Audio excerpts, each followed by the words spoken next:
Pemirsa, rekan Tasya Lutmila akan membahas kasus tewasnya bos rental mobil dengan narasumber Wakil Ketua Komisi 13 DPR, Andreas Hugo Parera, kuasa hukum korban Willy Cahyadi, serta Direktur Eksekutif Amnesty International Indonesia, Usman Hamid. Sudah disebutkan memang diakui ada pelanggaran dan pihak kepolisian menjanjikan akan ada tindakan tegas. Menurut Anda sampai di titik ini sudah cukup memuaskan belum? Kami sangat mengapresiasi tindakan dari kepolisian bahwa responnya sangat begitu cepat, dan pihak keluarga pun sudah, setelah kami berkoordinasi tentang itu, dan juga pihak dari kepolisian dalam hal ini Propam telah menemui pihak keluarga dan juga saya sebagai kuasa hukumnya. Sangat mengapresiasi itu, begitu Mbak. Oke, baik. Saya bergeser dulu ke Mas Usman. Mas Usman, penggunaan senpi oleh aparat yang kemudian mengakibatkan warga sipil tewas lagi-lagi terjadi. Apa catatan Anda, Mas Usman? Pertama, kita sangat menyesalkan tindakan penggunaan senjata api dalam peristiwa tersebut. Itu jelas dapat digolongkan sebagai pembunuhan di luar hukum. Dan perbuatan ini jelas melanggar hak asasi manusia. Kita sangat menyayangkan perilaku aparat keamanan, baik anggota TNI maupun anggota Polri, yang begitu mudah untuk menggunakan senjata api, meletuskan peluru, sehingga mengakibatkan korban jiwa.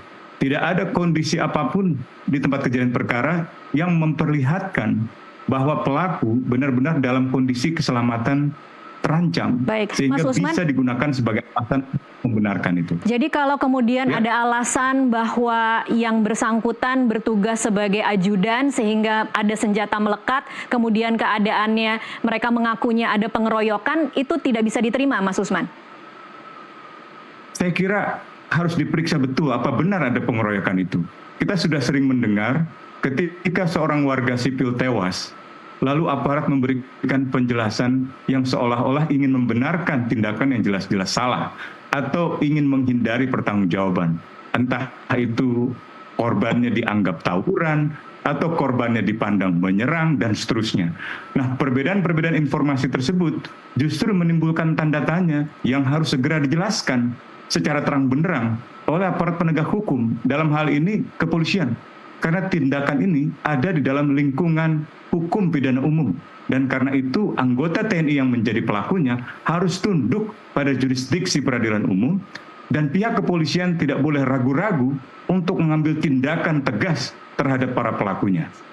Dan lindungi masyarakat dari segala ancaman semacam ini. Ini perilaku arogansi yang berkali-kali terjadi dan tidak pernah dihukum secara benar-benar dan adil, sehingga terus berulang. Ini yang kami sangat sesalkan. Jadi tidak ada pilihan lain kecuali TNI juga bersikap terbuka di dalam mengungkap kasus ini tanpa ada dugaan bahwa TNI secara kelembagaan melindungi anggotanya yang terlibat di dalam dugaan pembunuhan di luar hukum ini. Jadi anggota yang melakukan kesalahan harus dihukum, harus diproses hukum. Kelembagaan jangan dilibat-libatkan, jangan kemudian lembaga menjadi tempat perlindungan bagi orang-orang yang jelas-jelas telah melakukan pelanggaran hak asasi manusia.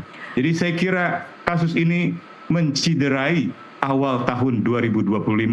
Padahal sepanjang tahun 2024 kita sudah berkali-kali mendengar penggunaan senjata api sehingga mengakibatkan kematian warga sipil. Jadi harus ada evaluasi besar dalam penggunaan senjata api, baik anggota TNI maupun anggota Polri. Baik, saya geser ke Bang Andreas sekarang. Bang Andreas, kalau dari Komisi 13, saat ini catatannya untuk kasus ini seperti apa, Bang Andreas? Akankah melakukan pemanggilan terhadap pihak-pihak terkait?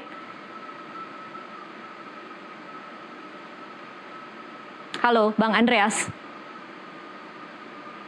Oke, tampaknya jaringannya terganggu. Saya kembali ke Mas Usman. Mas Usman, kalau kemudian sekarang penanganannya dilakukan oleh Propam, bisakah kemudian publik berharap bahwa ini akan dilakukan secara independen? Saya masih melihat bahwa proses yang dilakukan oleh Propam terhadap anggota kepolisian. Padahal yang diperlukan di dalam kasus seperti ini, kasus tindak pidana umum, adalah proses hukum penyidikan kepolisian terhadap para pelakunya. Termasuk kalau ia adalah anggota TNI. Oke. Panglima TNI yang mengambil tindakan memberhentikan segera sehingga ia berstatus warga sipil, lalu menyerahkan kepada proses hukum di lingkungan kepolisian. Di tingkat kebijakan, Pak Andreas Pareira dan kawan-kawan anggota Dewan harus segera menghidupkan kembali panitia kerja atau panitia khusus untuk merevisi Undang-Undang Peradilan Militer. Kenapa demikian? Karena undang-undang ini sudah terlalu lama, sudah terlalu usang, dan seharusnya dihapus atau direvisi sesuai dengan Undang-Undang Nomor 34 Tahun 2004 tentang TNI, di mana Undang-Undang TNI yang baru tahun 2004 menegaskan anggota TNI yang melakukan pelanggaran hukum pidana umum harus tunduk pada jurisdiksi peradilan umum. Jadi Dewan saya kira perlu menghidupkan kembali, termasuk bersama pemerintah, untuk membahas revisi Undang-Undang Peradilan Militer. Sehingga ke depan, jika ada kasus yang melibatkan aparat keamanan, baik Polri maupun TNI, maka proses hukumnya diajukan ke lingkungan peradilan umum. Kecuali kalau ia benar-benar terjadi di lingkungan militer, di tangsi militer, di kamp militer, atau di markas militer, entah itu tindakan indisipliner atau bahkan tindakan penggunaan senjata api. Jadi kalau kerugiannya melibatkan kepentingan militer, maka bisa dibawa ke pengadilan militer. Tetapi kalau kerugian yang ditimbulkan perbuatan itu adalah kerugian kepentingan umum, terjadi di lingkungan masyarakat umum, seperti di rest area, maka itu harus diajukan di dalam pemeriksaan lingkungan peradilan umum. Dalam hal ini kepolisian, kejaksaan, kehakiman yang sipil berwenang dan wajib melakukan proses hukum terhadap para pelakunya. Supaya perilaku anggota yang semacam ini tidak terus mencederai kelembagaan TNI, tidak terus mencederai kelembagaan Polri. Gitu. Dan masyarakat bisa percaya pada tentara, pada polisi, bahwa mereka benar-benar melindungi masyarakat. Bukan berbuat sewenang-wenang seperti yang kita lihat sepanjang tahun lalu maupun di awal tahun ini. Baik, ketika korbannya kemudian melibatkan warga sipil, artinya publik dan juga pihak keluarga berhak untuk memantau bagaimana jalannya peradilan secara layaknya peradilan umum ya, berarti Mas Usman. Baik, saya coba lagi menyapa ke Bang Andreas. Bang Andreas sudah bisa mendengar suara saya? Bisa. Ya, Bang Andreas, ini ada dua catatan soal reformasi mendalam terkait penggunaan SEMPI, evaluasi dari sisi aspek psikologis, pengawasan dan disiplin, dan juga soal revisi Undang-Undang Peradilan Militer Nomor 31 Tahun 97. Apa kira-kira rencana Komisi 13 DPR terhadap dua klausul ini? Yang pertama soal disiplin di dalam tubuh, baik itu TNI maupun Polri, petugas negara yang diberikan hak untuk menggunakan senjata. Gitu. Saya kira dalam hal ini, ya sebelum kita bicara kalau TNI tadi, sebelum revisi ini terjadi, karena ini cerita panjang juga apa yang disampaikan disinggung oleh Mas Usman tadi. Saya kira di sini peran daripada pimpinan, dalam hal ini pimpinan yang tertinggi Panglima, itu penting untuk tidak terlalu mengedepankan juga apa yang namanya selalu dibangga-banggakan, bahwa itu perlu dibanggakan tapi tidak pada tempatnya, apa yang namanya esprit de corps.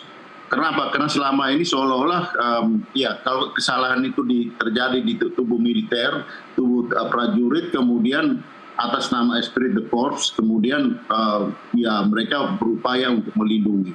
Saya kira bebas tugaskan dulu sehingga dia diperiksa oleh polisi gitu dalam proses ini gitu. Okay. Nah kemudian kalau terbukti ya pecat dipecat langsung, karena saya kira petugas yang menggunakan memegang senjata, dia harus memberikan rasa aman pada rakyat. Ini kalau kejadian ini berulang terus, justru kemudian masyarakat justru akan melihat bahwa ketika petugas pegang senjata, ini kita ada di dalam suasana terancam. Nah saya kira ini satu hal yang penting yang harus menjadi catatan kita untuk mendesak pimpinan tertinggi mereka untuk jangan melindungi baik itu di polisi maupun itu di tentara. Ada rencana untuk memanggil tidak Bang Andreas? Ada rencana untuk memanggil mungkin Panglima atau Kasal? Nah itu artinya di sini kalau di DPR, kalau Panglima Panglima TNI itu di wilayahnya di Komisi 1 itu. Tapi intinya bahwa kita harus masyarakat harus mendesak Panglima, pimpinan tertingginya jangan melindungi dan juga di bawahan-bawahan jangan melindungi petugas negara yang diberikan hak untuk memegang senjata, menggunakan senjata. Kenapa? Ketika terjadi penyalahgunaan seperti itu, yang terjadi adalah nyawa kita gitu, nyawa warga sipil ini gitu. Karena tidak mungkin kalau kita berhadapan dengan petugas negara yang mempunyai senjata, kemudian ya terjadi keributan di situ atau perkelahian di situ, kemudian ya yang jadi korban pasti warga yang tidak pegang senjata gitu.